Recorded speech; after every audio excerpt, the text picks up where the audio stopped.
When every 5 seconds Sanji has hard eyes and panting like a dog because he saw a woman, you can start like you're a grown-ass man with your tongue out, Sanji. This is why Zoro was better, my nigga. You were a grown-ass man with your tongue out running after a woman. The worst type of characters. First off, we're going to talk about the pathetic character. The but we might as well call these guys terrible. punching bags because they're practically the same thing. There are a couple characters that come to mind when I think about someone who's outright pathetic. Jerry from Rick and Morty, this bum. These guys are just spineless characters who never really stand up for themselves. They make stupid decisions that make me angry and they just start whining afterwards. But I really want to highlight one specific bum of a character, Takamichi from Tokyo Revengers. I have not seen Tokyo Revengers yet. You don't understand his character. I have so many words I can use to describe this guy, but for now, we'll just say he's useless. When season 1 was coming out, I was on the hype train. I was seeing Takamichi getting beat up at first by older students, and I was like, fine, that's understandable. Maybe he'll get better as time goes on to get some dubs. Oh, by the hair is crazy. Ain't no way he's actually going out like this, y'all.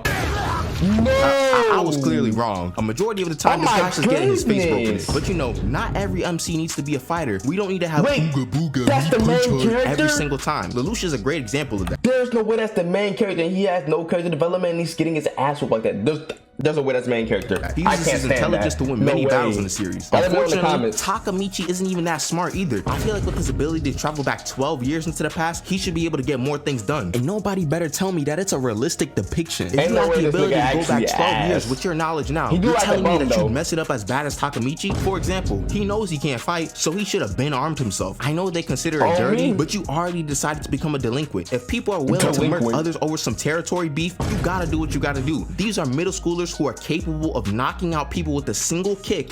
So you telling me this nigga can't fight and he has no strap?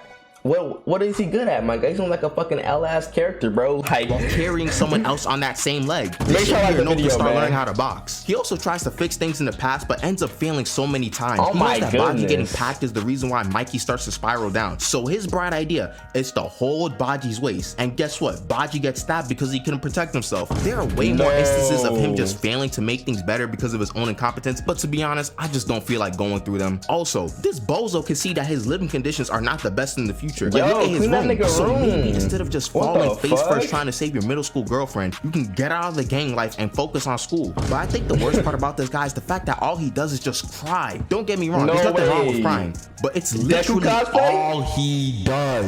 People say Deku cry too much, but Takamichi's nickname is Crybaby Hero. If he's not getting beat up, he's crying. How can I take this guy seriously, especially since he's the main character? Next up, we got the strong character, and not just any character who's like top 10 strongest in the verse. I'm talking about a character who's portrayed to be top 1 or almost top 1 in their series with that trope is fire, bro. Who doesn't fuck with that trope, bro? Overpowered abilities that basically no one can match. My views on this trope can vary for me depending on whether the main character or a side character is unbelievably broken. And I know you may be thinking, what's your problem with it? Let me cook real quick. I want to focus on a side character being the strongest or practically the strongest in their series because I feel like they tend to have a lot of the problems I have with this trope. When we see a character like Gojo or Yamamoto, we see them with such absurd abilities that no one can rival besides the main antagonist. And side note, in 1000 Year Blood War, it's clear that Yamamoto actually isn't the strongest, but prior to the war arc, he was portrayed to be up there in strength. However, problems arise because of their strength. When you write such a strong character that's not your MC, you can't just leave them in the story because they can just solve any conflict themselves. Aizen knew that Yamamoto probably could have beaten him before he fused with the Hogyoku if he decided to just go all out and burn everyone there from the start. Fake Ghetto knew that a single red from Gojo will rearrange his guts thoroughly. Maybe I'm just salty because a lot of these characters like Yamamoto or Gojo tend to be my favorites in the show. Like when Yamamoto said, but I feel like you could just like put them, you can either seal them or you can do something with them so they won't be strong all the time, you feel me? Hey. One of my favorite moments in the show. But once you see these characters, you notice a pattern or at least a certain trend. Either the villain has some sort of backup plan to incapacitate said strong character, like Wonder Wise or the Prison Realm, they get horrifically nerfed or nerfed in some type of way, or they get written off in a way that seems a bit scuffed. Now I know I said I'm mainly focusing on the side characters who are extremely strong, but an antagonist like Madara is a good example of what happens to overpowered characters. It was made quite clear who was the top guy during the war arc, and that guy was Madara. Yeah, he was embarrassing all 5 fighters with ease, and then they gave him a 10 tails power up on top of that. Yeah, he was so outrageously strong that, bro, this nigga Madara was fucking broken, dog. Then they hold him with Kage, bro. the Like, author that was some whole Kishimoto shit. jokingly mentioned that he may have made Madara too strong, and that's likely the reason why we got Black Zetsu. So unless the MC is goofy showing ass insane nigga. progress and just power clips the strongest character, you always know that the strongest character is probably gonna have to get shelved for a little bit. The trope doesn't remove how much I enjoy the character. Yamamoto, Madara, Gojo, don't they'll mind always the be trope, goats in though. my heart. Y'all let me But know in the having that comments. looming feeling, knowing that one of your favorites has to be nerfed or shelved to allow the story to have some sort of conflict can be a bit annoying. Also, you gotta listen to people calling them frauds because they had to get sealed or something. And to be honest, that's a topic for a whole different video, because I've heard people call Yamamoto a fraud because he lost to Yu-Ha. I mean, to be honest, that low-key was fraud gameplay. They should have gave him a couple fights before Yu-Ha, but that low-key was fraud gameplay. Not Yamamoto is gonna the lie. furthest thing away from a fraud. Next up, we have What trope is next? the Pervy character. I feel like a lot of anime the have had this Pervy type of character, and character. depending on the extent of the trope, I mean- it can be fine. But some of these characters just start acting like pure degenerates and I don't think it's a bad trope. I'm not thinking it's a good trope. I think it's just like it's just there.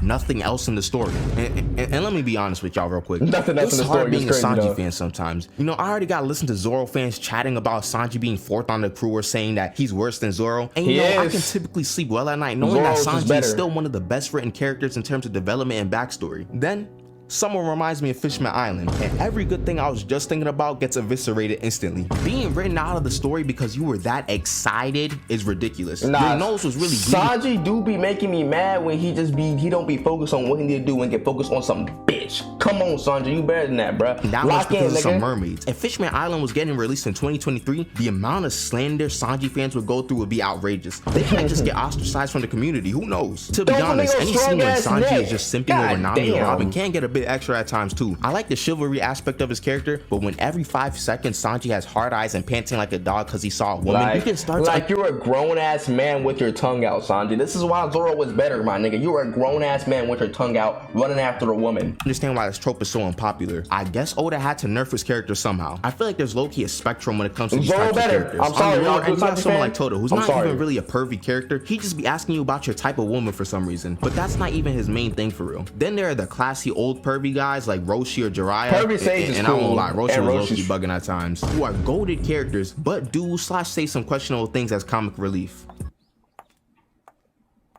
106 centimeters. There's no way this nigga Jiraiya analyzed Tsunade's ass, or he's talking about her boobs, whichever one he's talking about, analyzed it, and then said the amount of centimeters it is. Jiraiya, you're fucking down bad. That On the was some extreme down side, bad we have shit. someone like Mineta, and I don't even hate this character like other people do. He's just extremely weird. These are the type of guys getting walked like dogs in real life and She enjoying wants it. to I know feel like about the only my way this type of balls. character can actually quote unquote work Yo? is if it's purely comic relief and it doesn't turn into criminal activity or take away from the actual character. This last one I want to cover real quick is something we're all familiar with. It's this What? guy and this guy and this guy and this guy and this guy. After Kirito and Sword Kirito? Art Online, I felt like every year these black-haired I ain't gonna lie, I tried to watch this shit, and let's just say I went to sleep. he's kept popping up. As soon as you see a character look like this, you know it's probably some generic isekai. If you see the main character look like Okay, this, that's facts. I advise you to turn away because you're about to watch straight mid for 12 episodes. I don't want to hear any ifs, ands, or buts. This Sword is Art an Online is MC, mid. and you just decide to give him one of the most generic faces of all time. The face is starting to Generic get a bit faces. frustrating too because I see it so much. Like, at least make his hair red or something.